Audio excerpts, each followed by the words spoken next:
이 세상 만물의 주인 되시고 만물의 창조자 되시는 하나님 아버지 감사합니다.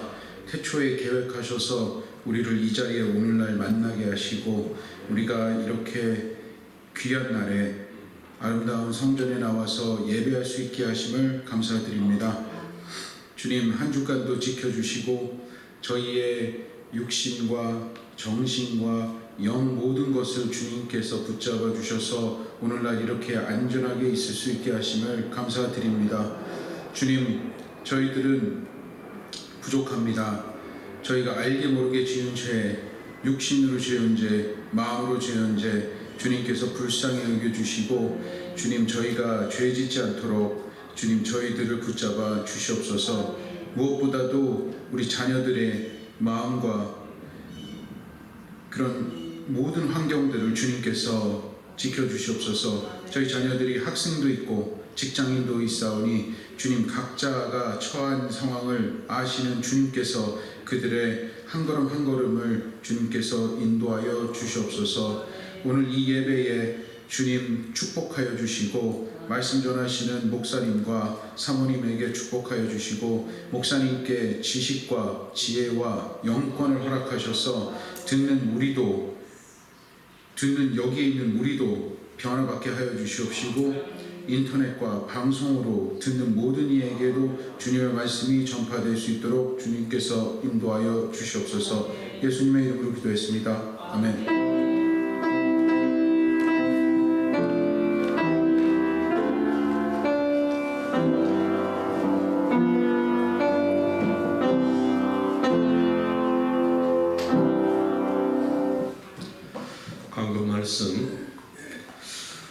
오늘 우리 초은이가 학교 생활하면서도 주일날 찾아왔네요. 초은이가 꽃일세 들어오니까 환해지네. 너무 감사하고요. 내가 앉으면서 그런 생각했어요. 우리 초은이가 우리 교회 앞으로 청년부 회장 됐으면 좋겠다. 그러면 대표기도 한번 시킬만 하겠네. 아멘. 자, 오늘 친교는 예배 후에 우리 이영숙 권사님께서 인도해 주시겠고요. 오늘 그 외부에서 계신 권사님들께서 저희 교회를 갖다 생각하시고 헌금으로 보내주시는 또 선교사님들이 계십니다. 권사님들이 너무 감사하고 그 사업과 가정에 하나님이 축복하시길 바랍니다. 오늘 우리 하나님의 말씀 요한복음 9장 6절에서 12절 우리가 교독합니다. 9장 6절에서 12절 이 말씀을 하시고 땅에 침을 뱉어 진흙을 이겨 그의 눈에 바르시고 이르시되 실로암 모세가 졌으라 하시니 실로암은 번역하면 은혜를 받았다는 뜻이라. 이에 가서 씻고 밝은 눈으로 왔더라. 이웃 사람들과 전에 그가 거리 있는 것을 보았던 사람들이 이르되 이는 앉아서 구걸하던 자가 아니냐. 어떤 사람은 선지자라고 하며 어떤 사람은 그와 비슷하다 하거늘 자기는 내가 그가 하나니. 그들이 묻되 그러면 네 눈이 어떻게 떠졌느냐? 대답하되 예수라는 그 사람이 진흙을 이겨 내 눈에 바르고 나도 실로암에 가서 씻으라 하기에 가서 씻었더니 보게 되었다. 함께합니다. 그들이 이르되 그가 어디 있느냐 이르되 알지 못하노라 하니라. 아멘. 오늘 말씀의 주제는 한 가지 아는 것은 내가 보는 것입니다. 아멘. 저는 이 말씀을 준비하면서 자연히 과거에 있던 어떤 사건이 기억이 났는데요. 어느 큰 대형교회에 건축을 갖다가 작정하고서 교인들이 건축 헌금을 바칠 때 이야기입니다. 건축 헌금을 받은 당회에서 한 가지 문제가 발생했는데요. 어느 교인이 바쳐진 그 헌금이 문제가 된 것이지요. 아니, 어떻게 교인이 바쳐진 헌금이 문제가 될까? 그런데 그 내용은 바로 이렇습니다. 정상적인 직업을 가진 여인이 아니라 세상말로 어떤 부적당한 그런 위치에 있는 직업 여성이 하나님의 거룩한 전에 건축 헌금을 바쳤다는 것이 이게 문제가 됐습니다. 그래서 이 당회에서 서로 이것이 찬반이 부딪히면서 여러 가지 논란이 있었고 나중에는 교계에서 이 문제가 나타나기 시작했지요.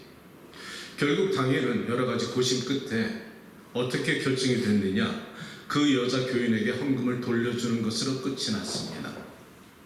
저는 그 사실을 갖다 듣고서 제 마음속에 무엇인지 모르게 안타까움이 제가 있었는데요. 무엇이 옳고 그른가 이것을 떠나서 과연 그 여인은 그 교회에 계속 나왔을까? 이것이 제 질문이었습니다. 과연 그런 상황에서 그 돈을 갖다 돌려받은 그 교인의 마음에는 어떻게 교회를 바라보고 어떤 마음으로 있었을까? 아마 상처를 받지 않았을까 생각을 하게 됩니다. 이것이 율법이냐 은혜냐 이것의 정면 충돌이라는 것이죠. 당연히 장로님들이 결정한 것이 틀리다고 할 수가 없습니다.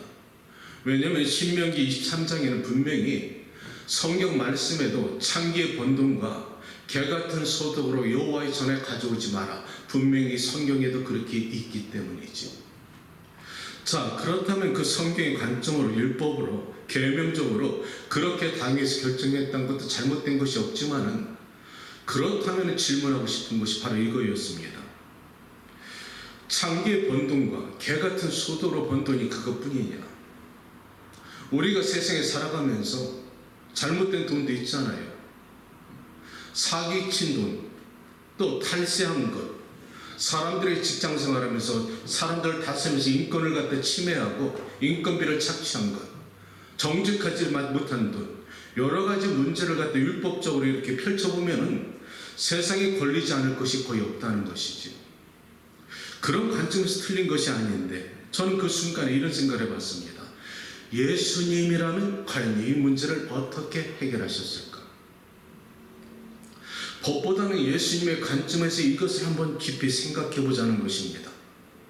저는 그렇게 생각하면서 왜 교회가 당회가 좀 지혜롭게 그 문제를 해결하지 못했을까? 만약 그 문제가 여호와의 전에 율법적으로 거룩한 전에 사용되기가 꺼려졌으면은 그 물질을 오히려 불우한 사람들, 이웃들을 돕는 선교헌금으로 바쳤다면은 그녀에게 상처 주지도 않았을 것이고, 오히려 적당하게 사용됨으로 인해서 그 한 여인의 마음에 상처를 주지 않았을 텐데 하는 제 나름대로의 아쉬움은 있었다는 것이죠.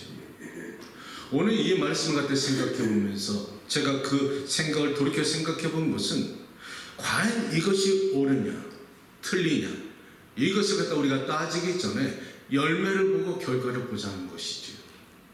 만약 그 한 여인이 상처를 받고 교회를 떠났다면 예수님께서 이 시대에 왔을 때 예수님의 관점에서는 그 문제를 어떻게 보셨을까? 예수님께서 다가온 수많은 사람들이 다 의인이 아니었다는 겁니다. 예수님을 따라가던 많은 사람들의 여인 중에는 7 귀신 들렸던 막달라 마리아가 제자가 됐었고, 바리새인 같은 그 의인의 집에 왔을 때 죄인 됐던 한 여인은 쫓아와서 예수님 곁에 울면서 그 옥합을 깬 여인도 있었다는 것이죠. 예수님 그 여인의 한 행동을 바라보고 그녀의 믿음을 칭찬하시고 사복음서에 나타내서 이 여인의 행한 것을 훗날 기록해라. 그것뿐인가요?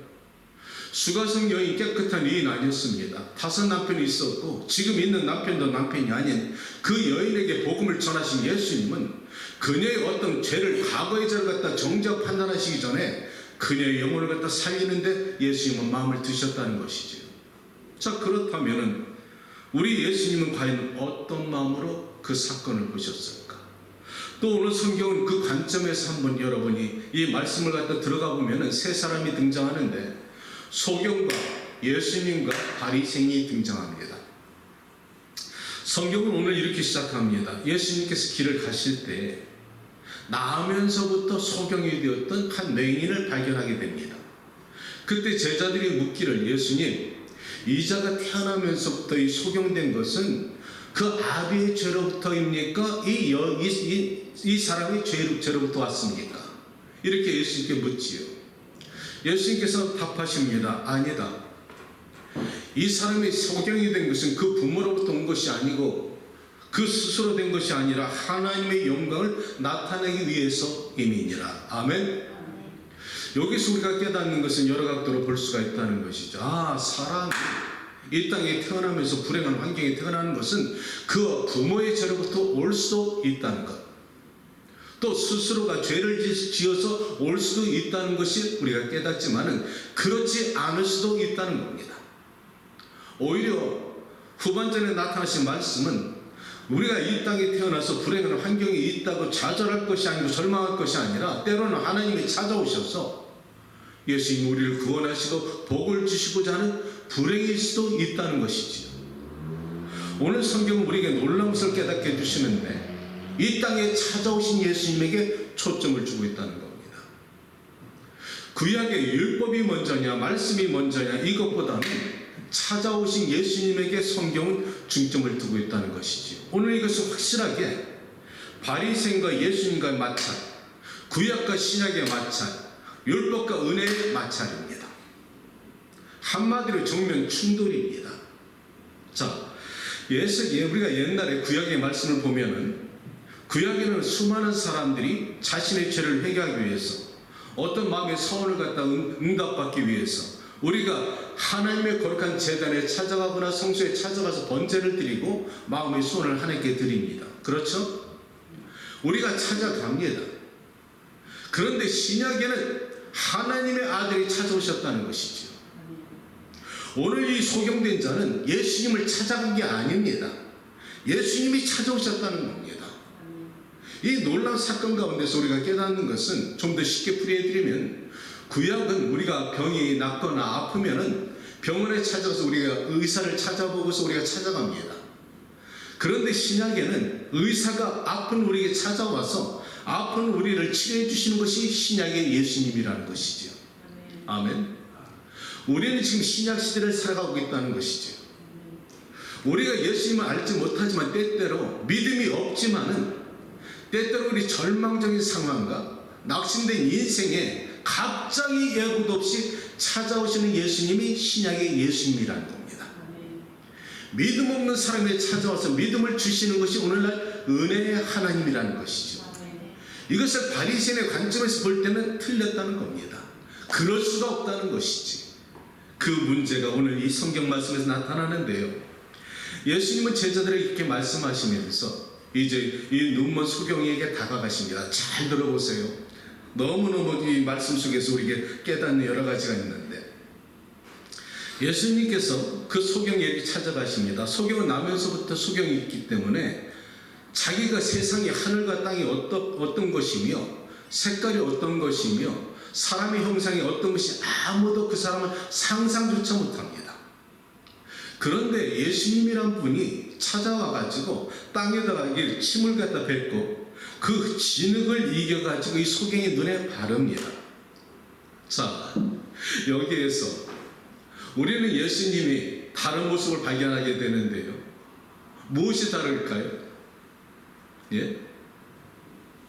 예수님은 언제나 말씀으로도 충분히 사람을 고치십니다. 나사로야 나오거라. 달리다 그 소녀야 일어나라. 죽은 소녀도 살렸지요. 귀신에게 네가 거기서 나가거라 말씀으로 쫓겨냈습니다. 그런데 오늘은 이상하게 땅에다 침을 뱉어가지고 진흙을 만들어서 그 소경의 눈에 발랐다는 것이죠. 물질을 사용했다는 겁니다. 왜 그러셨을까? 참 이 문제 가지고 수많은 성서학자들이 여러 가지 각도로 말씀을 갖다 우리에게 알려주고 있는데요. 저는 성경을 묵상하면서 참 성경이 너무너무 신기해요. 여러분 피카소 그림 아시지요? 피카소 그림 이해가 됩니까? 우리가 그림을 그릴 때도 우리가 이해되지 못하는 것이 바로 피카소의 그림입니다. 피카소는 사람의 얼굴을 그릴 때 한 면만 바라보는 것이 아니라 그 사람의 정면을 갖다 볼 때 다각도로 보고서 다각도로 표현했습니다. 성경이 마치 그런 것과 똑같습니다. 한 가지 말씀도 한 구절의 말씀도 각 사람의 신앙에 따라서 환경에 따라서 시대에 따라서 각각 다르게 우리에게 은혜가 다가오는 것이지. 따라서 이 성경 말씀을 통해서 여러 각도로 많은 성서학자들이 말씀해 주었지만은 제가 말씀 묵상한 깨달은 것은 바로 이렇습니다. 왜 예수님께서 진흙을 발랐어야 됐을까? 말씀으로도 충분히 하실 수가 있었는데 잘 들어보세요 여러분. 예수님께 수많은 사람들이 병 고칠 때 이전의 사람들은 페니키아 여인, 혈류병 걸린 여인, 중풍병자 걸렸던 사람, 모든 사람들이 살아계신 예수님께 믿음을 가지고 찾아나가서 부르짖을 때 믿음 플러스 순종과 행함이 있고 기적이 나타나지요. 아멘. 그런데 오늘 이 사건은 다르다는 겁니다. 이 사람은 믿음 없습니다. 그저 남에서부터 소경이 되었기 때문에 앉아가지고 이제나 저제나 동전 몇 입 떨어지는 깡통에서 떨어지는 소리 들으면 그걸로 하루 먹고 살아야 되는 입장인데 믿음조차 없었고 예수님도 모르던 이 사람이 예수님이 찾아오신 겁니다. 믿음이 없었다는 것. 그런데 이 사람이 구원을 받는다는 겁니다. 이것이 포인트입니다. 그런데 그 예수님이 은혜 베풀어 주시는데 말씀을 한 것이 아니라 진흙을 발랐다는 얘기지요. 저는 이 말씀을 가만히 묵상하다가 여러분께 항상 드리는 말씀, 우리가 성경을 입체적으로 이해하기 위해서는 내가 그 사건에 들어가자는 겁니다. 자, 그렇다면 내가 오늘 여러분에게 묻겠습니다. 여러분이 오늘 이 소경 입장에 한번 대보십시오. 여러분은 태어나면서 소경입니다. 그런데 어느 날 예수란 사람이 와가지고 동전 몇 입 떨어지는 소리에 귀를 갖다 바짝 기울이고 있는데 누가 와서 나한테 진흙을 갖다 눈에다 바르고 나서 말씀하시기를 너는 이제 신라 목가에 가서 물로 닦으라 이렇게 말씀할 때 여러분은 어떻게 반응하시겠습니까? 아멘. 내가 말씀대로 하리이다 이렇게 하시겠습니까? 대단히 믿음이 좋으신 여러분들이지요. 저 같으면 그렇지 않겠더라고요. 내가 태어날 때부터 소경으로 태어나서 당시 시대의 관습과 문화는 자식이 불구나 장애자는 버린 것 같습니다. 부모에게도 버림받은 내 인생이 매일매일 구걸해 먹고 사는 내 인생이 상처가 얼마나 많았을까? 사람들이 얼마나 무시했을까? 그런 내 인생의 상처 속에서 누가 와서 갑자기 동전도 아니고 눈에 진흙을 바른다면 그리고 나가서 거기 가서 닦으라면 나는 화부터 났을 것 같아요. 누구 놀리십니까 지금? 내가 눈이 안 보인다는데 지금 나를 약올리는 거예요? 내가 원하는 것은 동전 몇 입이지 아니 땅에다 침을 뱉어갖고 진흙을 나한테 발라? 나는 거부했을 것 같습니다. 왜 그랬을까? 상처가 많기 때문에 사람들로부터 많은 그런 무시를 당했기 때문에 자기 정체성이 비하됐고 자괴감이 들었던 사람은 이런 은혜를 받아들이기가 대단히 어렵습니다. 그런데 이 소경은 그 말씀을 갖다가 믿었다는 겁니다. 이게 예수님의 키입니다. 예수님이 내가 너에게 명하니 네 눈을 떠라 하면 뜰 수도 있었는데 이 믿음 없는 사람에게 예수님은 그에게 믿음을 주시기 위해서 진흙을 발랐다는 것이죠. 우리가 어렸을 때 놀다가 벌에 쏘이는 경우 있지요. 때로는 벌레 물린 적이 있습니다. 때로는 불에 데일 때가 있지요.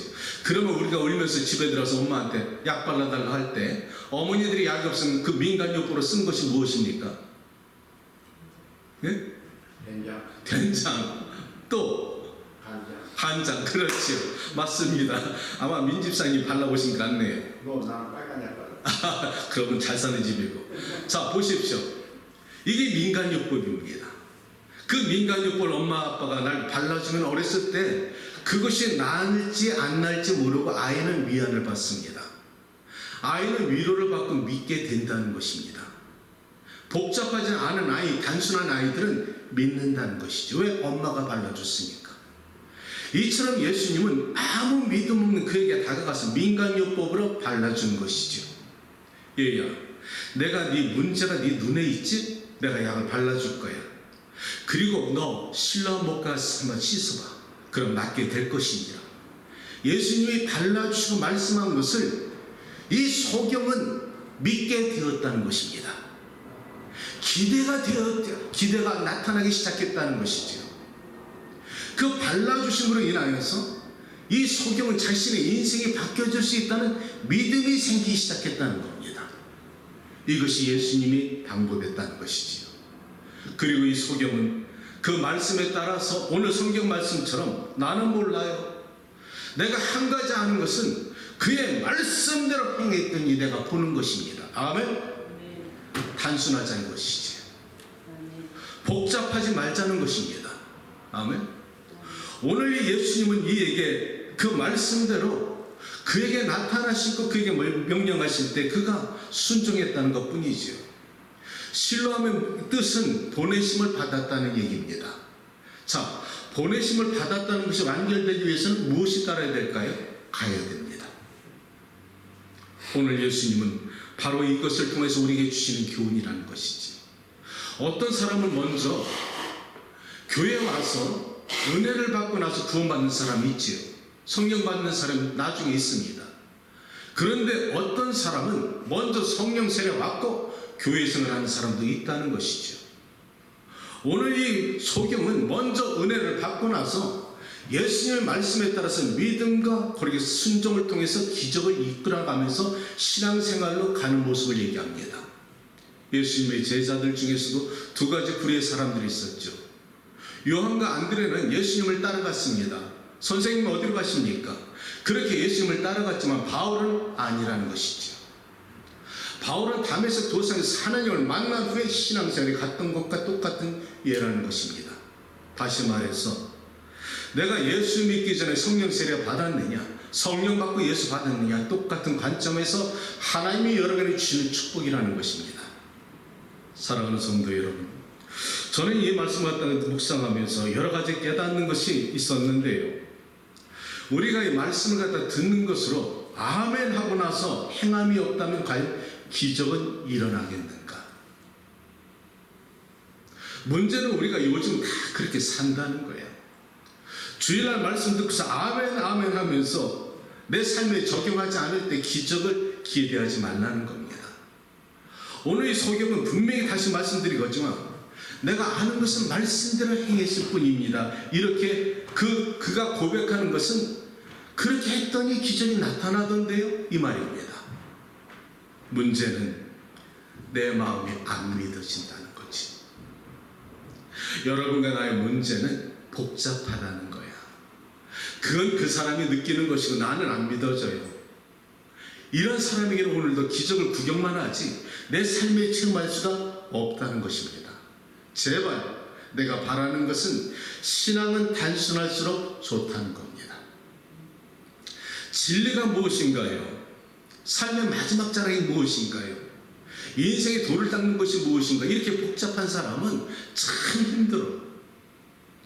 진리를 깨닫기 위해서 성경에 다가가는 것은 대단히 어렵습니다. 왜? 하나님의 말씀과 성령의 역사는 다른 차원이기 때문에 세상의 학문과 지식과 내 지혜로는 하나님의 차원을, 영적인 차원을 이해할 수가 없는 거예요. 단지 우리가 예수님께서 말씀하신 것은 믿어라. 왜 믿어라 하셨을까요? 안 믿어지니까. 아니 왜 믿는다면 예수님께서 믿으라 하시겠어요? 안 믿어지니까 믿으라 하시는 거 아니에요? 이게 믿음이 단순한 것 같은데 안 믿어지기 때문에. 그런데 단순하게 믿어지면은 성령이 내 안에 들어오면은 이해가 되지 않는 하나님의 진리가 깨달아진다는 겁니다. 자, 그렇다면 두 번째 이제 바리새인의 모습을 여러분에게 말씀을 나누고 싶은데요. 그가 고침을 받았어요. 그랬더니 많은 사람들이 이 소경을 데리고 이제 바리새인에게 끌고 갑니다. 그때 바리새인이 묻는 거예요. 네가 어떻게 나음을 받았느냐? 나는 몰라요. 내가 아는 그 한 가지는 내가 전에는 맹인이었는데 지금은 보는 것입니다. 누가 그리했느냐? 모르겠는데 난 그 사람이 예수라 하더이다. 그런데 그가 언제 너를 고쳤느냐? 이것이 안식일입니다. 이게 문제가 된 거예요. 안식일에 문제가 된 거예요. 그러니까 그 바리새인들 하는 말이 그 사람은 하나님을 갖다 사랑하는 사람이 아니라 죄인이니라. 안식일날 절대 이럴 수가 없느니라. 그들이 법이 앞섰습니까? 사랑이 앞섰습니까? 이것이 율법의 위험성이라는 겁니다. 이것이 원래 율법의 본질을 잘못 오해하면은 이처럼 바리새인처럼 하나님을 갖다 욕되게 할 수가 있다는 겁니다. 율법이 잘못된 게 아니라는 것이죠. 율법의 본질은 사랑입니다. 아멘. 본질은 사랑인데 본질 사랑을 잊어버리고 자기들대로 해석해가지고 율법을 법으로 만들어갖고 기득권적으로 다스리기 시작했고 법을 세워서 이스라엘 민족 백성들을 다스리기를 원했다는 것이죠. 그들은 계급주의 사회 속에서 제사장과 서기관과 바리새인의 입장에서 이스라엘 백성들을 다스리는 기득권적인 입장에서 율법적인 것만 생각했지 본질은 놓쳤다는 것입니다. 하나님이 주신 율법은 그게 아닙니다.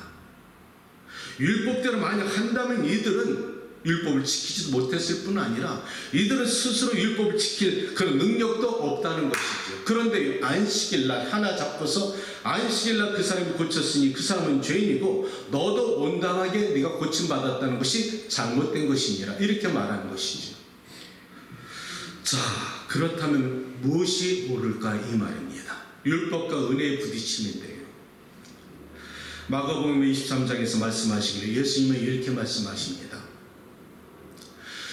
안식일이 사람을 위해서 존재하는 것이지 사람이 안식일을 위해서 존재하는 것은 아니니라. 인자는 안식일의 주인이니라. 하나님의 아들이 이 땅에 오셔서 율법을 갖다 만드시고 그것을 다스리게 하시는 것은 율법을 통해서 사람들이 죄를 짓지 못하게 하는 것뿐 아니라 율법의 한계를 깨닫고 나서 우리가 죄인 것을 깨달을 때 그때 고개를 돌려서 예수 그리스도께 자비를 구하는 이 모습을 예수님은 원하셨던 것이죠. 우리 스스로는 우리 행함으로 의로울 수 없는 존재라는 것을 깨닫기 원하는 것이 율법이라는 겁니다. 거울과 같다는 것이지. 거울과 같다고 율법을 바라보면 내가 얼굴에 뭐가 묻었는데 보여주긴 하지만 씻을 수는 없다는 것이죠. 그 씻겨주시는 것이 예수님이 오셔가지고 안식일날 고쳤는데 예수님을 판단하고 정죄하고 있다는 것이지. 이게 얼마나 아이러니하다 이 말입니다. 저는 이 문제 속에서 여러 가지 문제를 발견하게 되는데 오늘날 교회와 나의 잘못된 믿음이 혹시 바리새인적 믿음이 아닌가. 우리가 교회에 들어가는 수많은 성도들을 앞으로 바라볼 때 우리가 어떤 관점으로 그들을 갖다 품어야 되는가. 이 성경 말씀을 통해서 한번 깊게 한번 생각해 보자는 겁니다. 구원은 믿음으로 말미암습니다. 아멘. 그런데 사람들은 자꾸 행위를 따져요. 너 그렇게 생활하면은, 너 그렇게 도덕적 관념으로 생활하면 너 지옥 가. 우리에게 심지어 교회를 다니는 어떤 직분자나 영적 지도자도 죄를 자꾸 지적하면 너 그렇게 하면 지옥 간다고 우리는 말할 때가 있다는 것이죠. 과연 그것이 옳으냐? 예수님은 어떤 관점에서 우리에게 말씀해 주고 있느냐? 믿음은 구원으로 받는 것인데 바울은 말하기를 수많은 사람들이 유대로부터 와가지고 이스라엘 민족 그 많은 사람들에게 복음을 전할 때 아니야, 바울이 말하는 틀려. 너 할 일을 받아야지 너 구원받아. 그렇게 말하니까 바울이 하는 말이 그거 아니에요? 네가 만약 할 일을 받는다면은 너는 율법 전체를 갖다가 책임지고 행해야 될 의무가 있느니라. 아멘. 지키지도 못할 것 가지고 왜 스스로 묶이느냐. 예수 그리스도가 이 땅에 오신 것은 하나님의 백성들의 말을 지긋지긋하게 안 들으니까, 선지자를 보내서도 안 들으니까 하나님께서 할 수 없이 이 땅에 자기 아들을 보내시고 사람들이 우상을 만들고 하나님이라 하니까 내 아들을 너에게 보내느니 이 내 아들을 믿는 자마다 영생을 얻게 하리라. 그 믿는 자에게 구원을 주신다 했는데 자꾸만 형상을 만들고 행함으로 따라가니까 하나님께서 아들님을 보내신 거 아닌가요? 따라서 오늘 주시는 메시지는 율법이 중요한 게 아니라 은혜가 율법을 품었다는 겁니다. 아멘. 지난주에 참 오래간만에 2년 동안 제 가슴 속에 짓누르던 하나의 문제가 해결된 것이 있습니다. 생각지도 않던 타주로 이사가신 어떤 집사님이 저한테 연락이 왔는데요. 집사님들 아실 거예요. 그 집사님이 살아있는 교회에서 섬기던 집사님이셨는데 갑자기 저한테 카톡이 왔어요. 그러면서 저한테 주신 말씀이 목사님, 사모님 안녕하시고 강건하십니까? 이렇게 저한테 글을 보내주시면서 그 글을 쓴 내용이 정말 내게 감동이었고 저 집사람에게도 눈물이 쑥 빠질 정도로 고마웠습니다. 지난날을 뒤돌아보니까 목사님과 함께 섬겼던 그 시절이 너무나 그립고 그때가 그립습니다. 그리고 목사님께서 나중에 그 어려운 환경에 계셨을 때 자기가 곁에 있어서 옳지 않은 것을 갖다 바라보고서도 그것을 제지하지 못했던 자신이 오늘날까지도 큰 마음의 부담이 되고 마음이 무거워서 갖고 있었는데 오늘의 목사님께 용서를 구합니다. 그 말을 봤는데 눈물이 쭉 빠지더라. 나는 그분의 그 말씀을 받기 전에는 내가 혹시 목회 경험이 없어서 내 의가 먼저 앞서서 그들에게 내가 사랑이 부족했지 않았던가, 혹시 내가 그 시절에 좀 더 마음에 좀 더 여유가 있고 그들을 품었으면 어땠을까. 나는 내 스스로의 어떤 부족한 점을 갖다 바라보고 내가 하나님 앞에 어떻게 의로운 척하면서 내가 하나님의 말씀을 내가 생각하지 않았던가. 이것이 나를 짓눌렀는데 그분의 말씀은 그것이 아니라 저희들이 목사님을 잘못 섬겨서 죄송합니다. 이 말씀이 2년을 짓누르던 것을 큰 그 무게를 놓게 만들었습니다. 나 목회를 잘못한 것은 아니네. 그러나 내가 지금도 아직도 부족한 것은 인정합니다. 내가 좀 더 목회 경험이 있었더라면 달리 그들을 품어주고 좀 더 올바로 인도하지 않았을까. 그것은 있었지만은 내 스스로가 마음에 그 짓누르던 어떤 부분에서는 자연받았다는 것이죠. 사실 이 문제는 오늘 저에게도 끊임없는 질문입니다. 오늘 목회자 입장에서, 영적 지도자 입장에서 여러분을 갖다 사랑하고 여러분을 하나님의 말씀으로 인도하기 위해서 내가 올바로 여러분들에게 사랑이 먼저 앞서서 하나님의 말씀을 붙잡고서 올바로 여러분에게 전달하고 있는가. 내가 바리새인적 의인적인 입장으로서 사람들을 갖다 교인들을 함부로 판단하고 상처를 주고 있지는 않는가. 이상한 거는 먼저 교회의 지도자 된 사람들이 이 지적질을 잘하더라고. 근데 문제는 지적질한 자기들도 온당치 못하다는 거야. 자신들이 온전히 법을 지키고 말씀을 지키면서 지적질하면 우리가 존중하게 되는데, 내가 아무리 살펴봐도 그들이 하는 모든 것은 오히려 말씀대로 살지 못하고 거짓말하고 오히려 모함한 그것을 바라볼 때 어떻게 저렇게 깨닫지 못하지?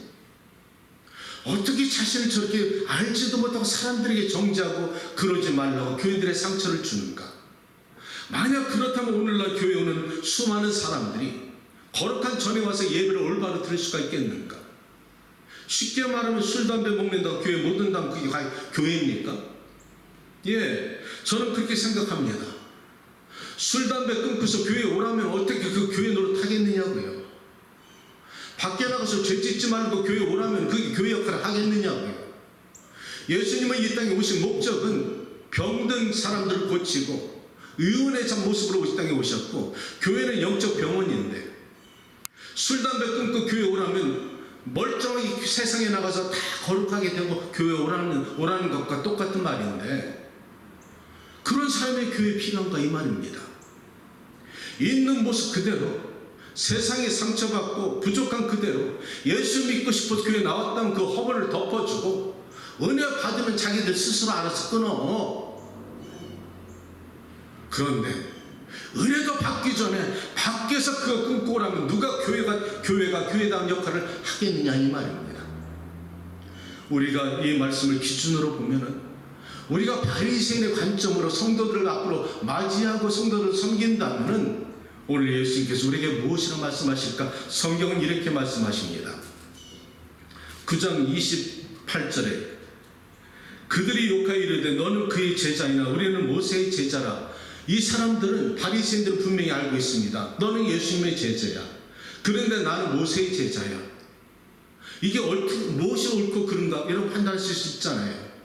우리가 하나님의 아들딸이 되어야지 모세의 아들딸이 되면 되겠습니까?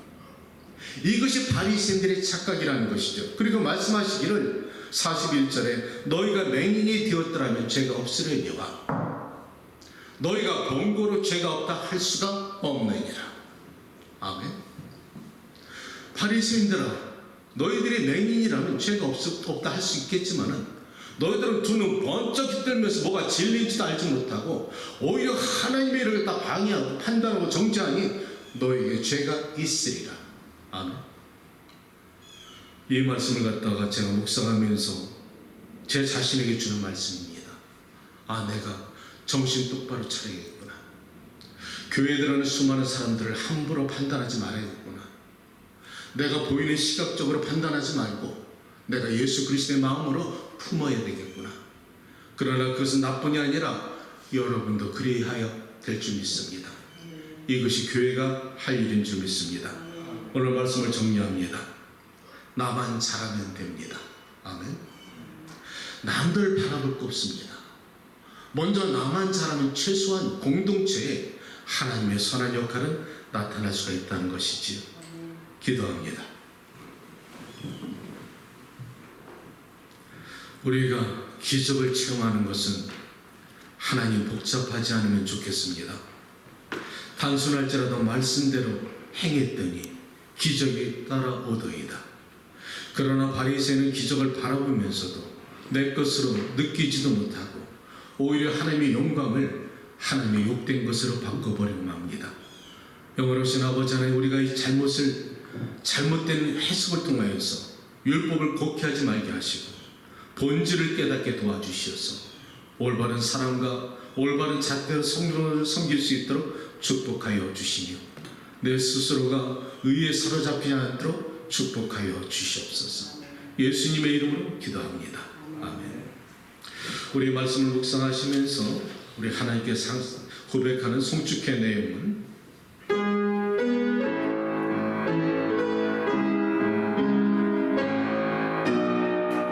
신앙 고백 되시기 바랍니다.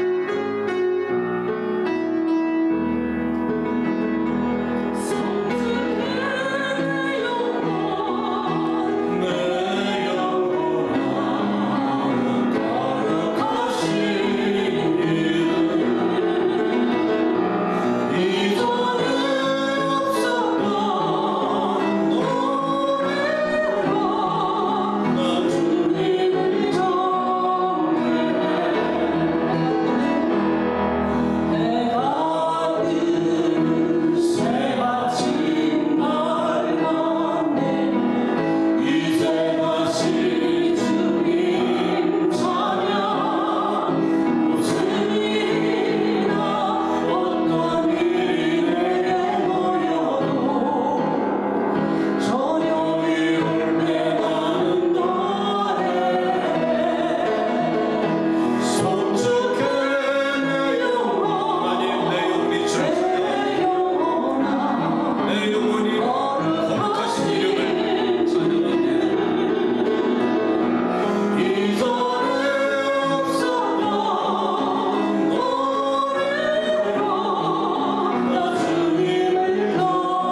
멀쩡히 뜨고도 영적인 수경이 있습니다. 바리새인들은 진리를 갖다 선포한다면서 눈은 멀쩡히 뜨고서도 아버지 하나님께 책망을 받았던 것은 그들의 영적 눈이 닫혀졌기 때문입니다. 하나님 신앙생활하면서 남의 허물만 지적질하지 말게 하시고 십자가 앞에 나를 발견하게 도와주시옵소서. 하나님 나이가 죄인인 것을 먼저 깨닫고 남을 바라볼 수 있도록 도와주시고 거룩한 재단의 주의 귀한 직분자로서 하나님의 재직으로서 사람들의 영혼을 갖다 긍휼히 여기는 마음 허락하여 주시고 내가 아버지 저들을 갖다 허물을 덮어주며 사랑으로 예수 그리스도의 마음으로 품어주는 믿음의 종들 만들어 주시옵소서. 주님 오실 때 책망 들을까 두렵습니다. 하나님 예수 생활을 올바로 한다면서 신앙생활을 올바로 한다면서 잘못 생각하고 우리의 믿음이 잘못되어서 잘못된 노력으로 우리가 허송생활할까 두렵습니다. 주님 말씀으로 올바로 가르쳐 주시옵소서. 주님 우리가 올바른 믿음으로 신앙생활할 수 있게 도와주시고 은혜가 내 안에 머물게 하시고 예수의 사랑이 머물게 도와주시고 사랑과 자비와 긍휼의 마음으로 성도를 서로 품을 수 있게 도와주시고 말씀으로 일어설 수 있는 성도님들 만들어 주시옵소서. 사랑하는 주님 우리 자녀들이 학교에 있는 동안에 세상의 헛된 것에 마음 뺏기지 않게 도와주시고 저들의 말씀 안에서 믿음의 본문을 잘 지켜서 캠퍼스 선교사들이 될 수 있도록 축복하여 주시고 하나님 저들의 삶의 현장을 지켜주시고 가정을 지켜주시고 저들의 눈물을 닦아주시고 소경이에 찾아오신 예수님 우리에게 믿음을 주시고 기적을 체험할 수 있도록 우리를 축복하여 주시옵소서. 우리가 예수님에게 발견되기 원합니다. 주님 나에게 찾아오시고 말씀하여 주시옵소서. 우리가 서로의 은혜를 간구하는 마음으로 주여 한번 부르시고 기도합니다. 주여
멀쩡히 뜨고도 우리의 마음의 문이 닫혔다면 용서하여 주십시오.